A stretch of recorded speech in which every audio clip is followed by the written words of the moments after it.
सभी भारतवासियों को नमो बुद्धाय सादर जय भीम करती हूँ।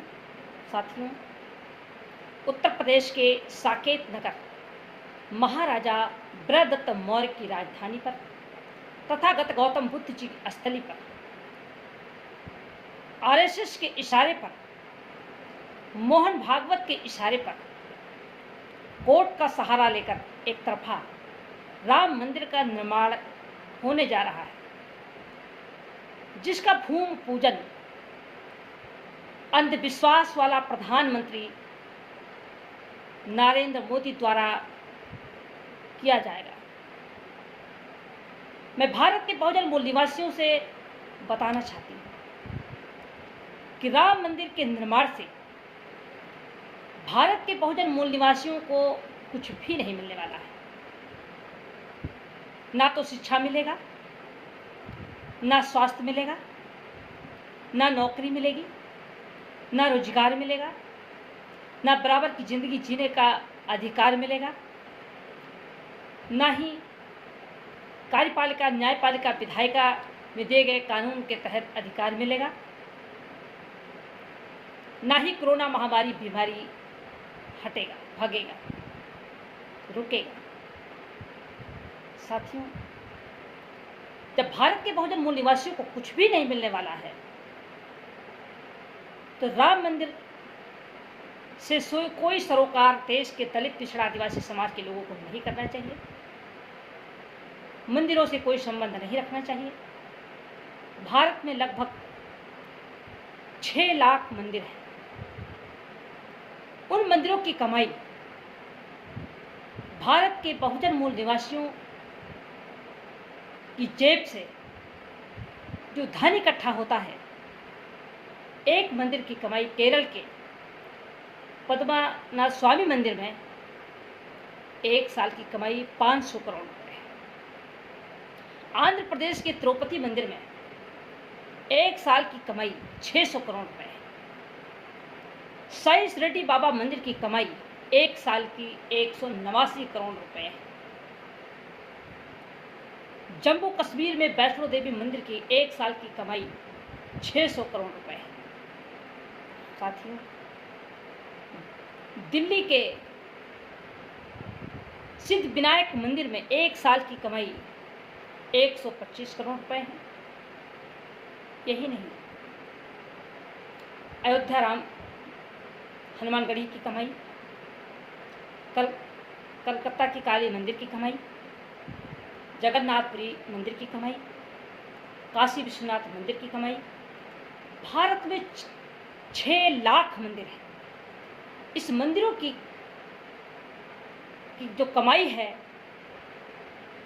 जो धन है, ये क्या सरकार के कोष में जमा होता है?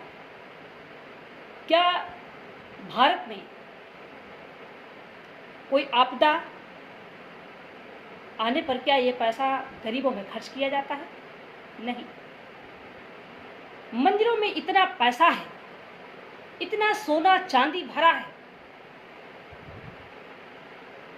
इतना पैसा भारत की सरकार के पास नहीं है, इतना भारत के उद्योगपति, अरबपतियों के पास पैसा नहीं है। आखिर इस पैसे के मालिक कौन है? इस पैसे के मालिक आरएसएस के लोग हैं। इस पैसे के मालिक, इस मंदिरों के पैसे के मालिक ब्राह्मण समाज के लोग हैं। इसी पैसे से आरएसएस के लोग बड़े लोगों को, इनके बच्चे पढ़कर आईएएस, विशेष, डॉक्टर, मास्टर, इंजीनियर, जज बनते हैं। इसी पैसे से बड़ी बड़ी कोठी और बिल्डिंग बनती है। इसी पैसे से इन लोगों के पास तमाम हथियार हैं, वो हथियार छिपाए गए हैं। साथियों, कहाँ तक बताऊं?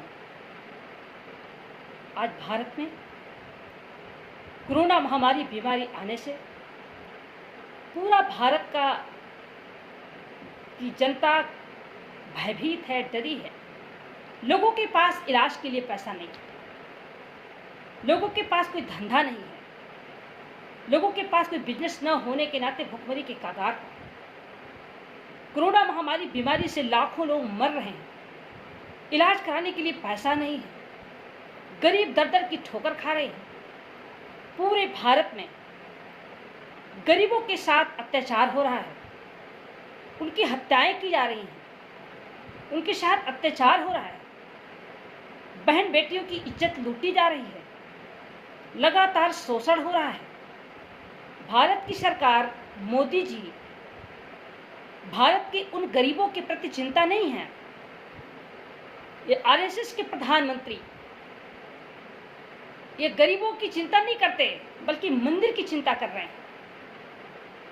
आरएसएस की आर्थिक स्थिति को मजबूत करने के लिए मंदिर बनवाने का काम कर रहे हैं। मंदिर बनेगी, उसके पुजारी वो कौन लोग होंगे?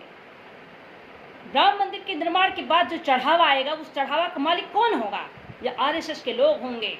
इसीलिए भूमि पूजन के कार्यक्रम में मोहन भागवत को बुलाया जा रहा है, सारी कैबिनेट को बुलाई जा रही है, मुख्यमंत्रियों को बुलाया जा रहा है, सबको इनवाइट किया जा रहा है। अब कोरोना महामारी बीमारी का भय नहीं है। आज भारत की सरकार, मोदी आरएसएस की सरकार, आज मोदी जी भारत की जनता को धोखा देकर दिमाग को डाइवर्ट करने के लिए कभी भारत चीन तो कभी मंदिर तो कभी हिंदू मुस्लिम के तहत दिमाग को डाइवर्ट करके भारत की जनता को तबाह करने में लगे हैं। पूरी भारत त्राह त्राह कर रही है, लगातार घटनाएं घट रही हैं, सरकार को चिंता नहीं है। मोदी सरकार, आरएसएस की सरकार ये गरीबों को बराबरी में लाने का काम नहीं कर रही है, बल्कि गरीबों को समाप्त कराना चाहती है। कहीं तबाही आती है बाढ़ से, तो बाढ़ से निपटने की इनके पास तैयारी नहीं है, बल्कि पूजा करवाया जा रहा है, हवन करवाया जा रहा है, समाज का दिमाग डाइवर्ट हो रहा है, लोगों के घर तबाह हो रहे हैं, लोग तबाह हो रहे हैं, लोग डेली लाखों लोग मर रहे हैं। इसकी चिंता सरकार को नहीं है। पूजा कराने में लगे हैं, मंदिर बनवाने में लगे हैं, आरएसएस को खुश करने में लगे हैं। आए भारत की जनता, आपको इस मंदिर से आपका पेट नहीं भरेगा, बल्कि आपकी गाढ़ी कमाई का जो पैसा है, आत्मा परमात्मा, भाग्य भगवान, नरक स्वर्ग, पूर्ण पाप में फंसा करके भारत का जितना धन है, ये आर्यों ने इस धनों पर कब्जा कर लिया है। मंदिर आस्था के नाम पर आपका धन पर सब कब्जा कर लिया है, आपका दिमाग को डाइवर्ट कर दिया है, आपका इतना ब्रेन वॉश कर दिया है कि हमारे भारत की जनता शिक्षा न होने के नाते आज अपने अधिकार के प्रति जागरूक नहीं है, अपने रोजगार की बात नहीं करते, जमीन की बात नहीं करते, नौकरी की बात नहीं करते, आरक्षण की बात नहीं करते, कानून की बात नहीं करते, संविधान की बात नहीं करते, बल्कि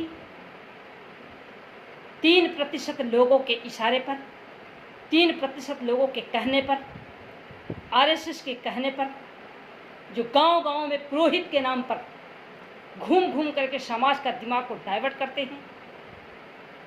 आज हमारे भारत के बहुजन मूल निवासियों को समझना होगा। भारत के बहुजन मूल निवासी भारत के संविधान पर विश्वास करना होगा। भारत का संविधान समता, स्वतंत्रता, बंधुत्व, न्याय के आधार पर भारत का संविधान है।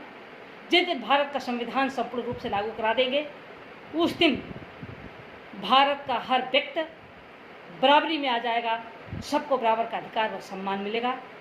यही मैं आप लोगों से अपील करती हूँ, भारत के बहुजन मूल निवासियों से अपील करती हूँ कि अंधविश्वास में ना जाकर आप सब लोग संविधान पर विश्वास करें और संविधान को लागू कराने के लिए एकजुट हों। यही मैं आप लोगों से अपील करने के लिए बैठी थी। आप लोगों ने मुझे धैर्यपूर्वक सुना, इसके लिए आप सबका तहे दिल से मैं मंगल कामना करती हूँ, साधुवाद देती हूँ। मैं सावित्रीबाई फुले, पूर्व सांसद, राष्ट्रीय अध्यक्ष कांशीराम, बहुजन समाज पार्टी, आप सबका स्वागत करती हैं। नमो बुद्धाय।